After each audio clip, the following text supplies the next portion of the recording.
On se retrouve ce vendredi avec vous, coach, pour faire le bilan de la semaine. Première question, l'adversaire, le CMS Wassel, qui faisait partie un peu des favoris en début de saison pour la montée ou du moins pour le haut du tableau.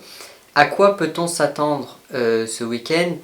Quel style d'équipe c'est et quelles sont leurs forces et éventuellement leurs faiblesses? Wassel est déjà un club important, puisque ça fait des années qu'ils sont à ce niveau-là et ils ont aussi été plus haut. Mais ça reste une équipe, en tout cas pour cette année, qui jouera les hauts du tableau. C'est une équipe très bien organisée, avec des individualités dans chaque ligne. Ça va être un match difficile. Donc voilà, après, comme je le répète souvent, je ne suis pas dans la tête de l'entraîneur et je ne sais pas comment il va venir à l'AGCAM pour jouer ce match-là. Une chose est sûre, c'est qu'ils sont encore sur une bonne dynamique, même si il y a 15 jours ils ont perdu 2-0 contre Gonfreville. Ils se sont qualifiés la semaine dernière en Coupe de France. Donc ça reste une équipe qui est, pour moi, pas au classement où ils mériteraient d'être. Donc il faudra être très, très vigilant, prendre ce match-là très très au sérieux, parce qu'il y a des joueurs qui sont très intéressants, aussi bien derrière que devant. Voilà, ils ont des joueurs de percussion. Je, Ça va être en tout cas un match très, très, très difficile. Voilà, très difficile. Et quel visage va devoir montrer l'AGCAM pour rivaliser ce week-end? Bah, il va falloir montrer un autre visage que celui de la semaine dernière déjà. C'est-à-dire d'être beaucoup plus dans les intentions, d'être beaucoup plus fluide dans nos transmissions, d'être beaucoup plus juste techniquement, avec une agressivité positive afin de pouvoir défendre correctement et de ne pas subir les quelques assauts de l'adversaire, voilà, de l'empêcher de jouer. Je répète que l'ambition de jeu que j'ai envie, c'est d'avoir une équipe qui soit difficile à jouer, parce qu'on minimait une grosse agressivité, mais aussi de la rigueur collective, une organisation, de l'exigence, et puis une équipe qui est capable de marquer à n'importe quel moment, et quelle que soit la façon dont on marque, sur coup de pied arrêté, sur des phases de possession, comme on a pu faire contre Quevilly, puisqu'on avait marqué un but après 12-13 passes, mais aussi de jouer les phases de transition et d'être capable de marquer à tout moment. Donc voilà, ça c'est quelque chose que j'ai vraiment envie d'inculquer à cette équipe, et il va falloir que ce week-end, être dans cet état d'esprit pour pouvoir espérer gagner. Voilà, parce qu'on va tomber contre une équipe, je le répète, très, très, très bien organisée, avec du pouvoir offensif et une solidité défensive. Et comment s'est déroulée la semaine pour vos joueurs? Sur quels aspects ou quel travail a été effectué cette semaine?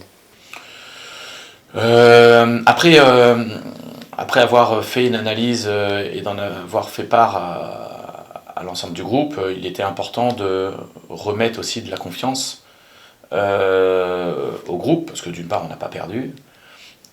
Voilà, on a fait un résultat qui n'était pas à la hauteur de ce qu'on espérait, mais on n'est pas non plus, on n'est pas passé complètement à travers en ayant pris un 3-4-0 à domicile. Donc il faut quand même aussi relativiser les choses. On est toujours premier au championnat, même si on a un match de plus que notre dauphin. Mais voilà, ce match-là, il faut qu'il le joue aussi. Donc ça, c'est le constat. Il ne faut pas non plus tout jeter de ce qu'on a fait. Mais malgré tout, je pense que cette semaine a été plus organisée afin de redonner de la confiance, d'essayer de faire en sorte que voilà, on a des qualités, il faut les exploiter, il ne faut pas c'est un avertissement, voilà, on n'a pas été à la hauteur de l'événement la semaine dernière, mais on sait pourquoi. Donc voilà, et après, on a aussi travaillé sur des associations, sur peut-être différentes formules qui pourraient être envisagées pour ce week-end, afin de pouvoir trouver le petit déclic qui nous permettent d'être beaucoup plus stable, aussi bien dans les phases de possession que dans les phases de récupération. Vous avez parlé de confiance. Et, il y a des joueurs qui peuvent sembler en difficulté ces dernières semaines, peut-être moins efficaces. Quelle stratégie on adopte avec voilà, quand il y a des petits passages à vide qui sont fréquents au final dans une saison? Est-ce que c'est bien de persévérer avec ce joueur, de lui redonner confiance, de continuer à le faire jouer, ou est-ce qu'il faut appliquer un turnover aussi pour la concurrence et pour lui donner le goût de retourner au travail? Sur l'ensemble des joueurs, j'ai pas l'impression qu'il y ait beaucoup de joueurs qui soient en manque de confiance. Bon, il suffit de regarder nos 2 derniers matchs. Contre Quevilly, on met la même équipe la semaine d'après, et contre Quevilly, tout le monde a fait un très très bon match. Tout le monde a réussi ce qu'il souhaitait faire. Et la semaine d'après, oui, en effet, il y a eu quelques prestations qui ont été en deçà de ce qu'on est capable de faire. Mais je ne peux pas parler de manque de confiance, mais plutôt d'être passé à côté de l'événement, tout simplement. Je n'ai pas senti un manque de confiance flagrant, parce que la confiance s'acquiert, mais aussi se liquéfie avec plusieurs matchs. Et là, j'ai pas l'impression qu'il y ait des joueurs qui ont eu des séries de matchs et qui ont été en deçà. Voilà. C'est plus une contre-performance individuelle et collective qui fait que tout ça. Donc quand c'est comme ça, il n'y a pas de raison. Moi, je le vois aussi à l'entraînement au jour le jour. Il n'y a pas de manque de confiance. Après, en effet, comment on agit avec les joueurs qui sont peut-être sur pas en manque de confiance, mais sur une contre-performance. Est-ce qu'il faut continuer à les mettre? Est-ce qu'il faut les enlever pour mettre quelqu'un d'autre? C'est ce que je fais depuis le début de saison, c'est-à-dire qu'on a un effectif, on a une vingtaine de joueurs capables de jouer, capables de rentrer dans le groupe de 20, mais aussi capables d'être alignés dans le 11 de départ. Donc forcément, lorsqu'il y a des manques, ou peut-être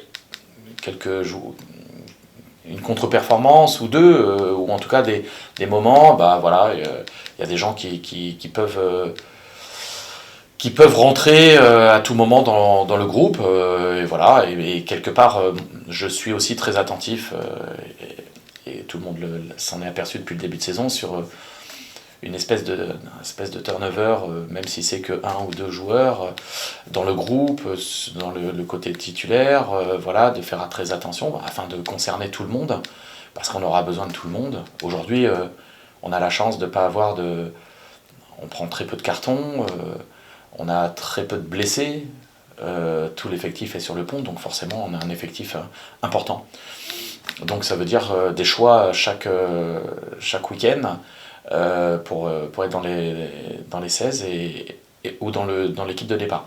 Donc en effet, quand on a autant de choix, il peut arriver que les contre-performances peuvent être palliées par un changement de joueur dans le départ.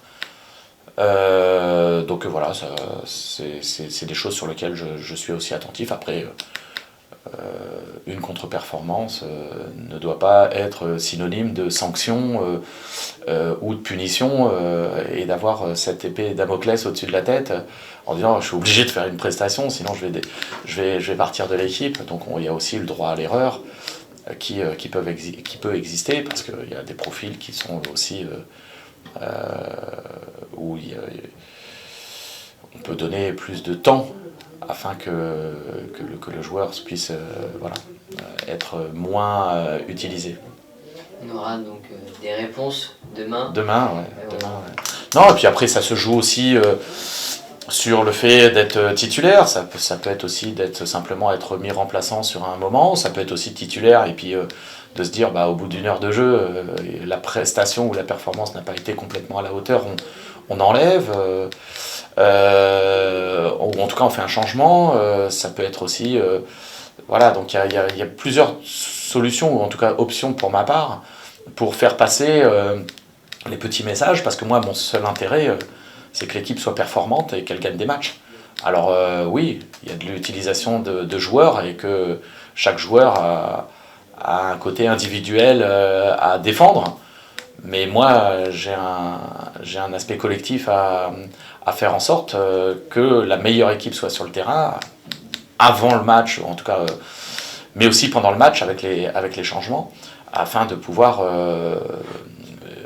avoir les 3 points, la victoire, parce que c'est ma seule obsession, c'est de faire gagner. Alors si c'est avec un tel ou quelqu'un d'autre, j'oserais dire, peu m'importe.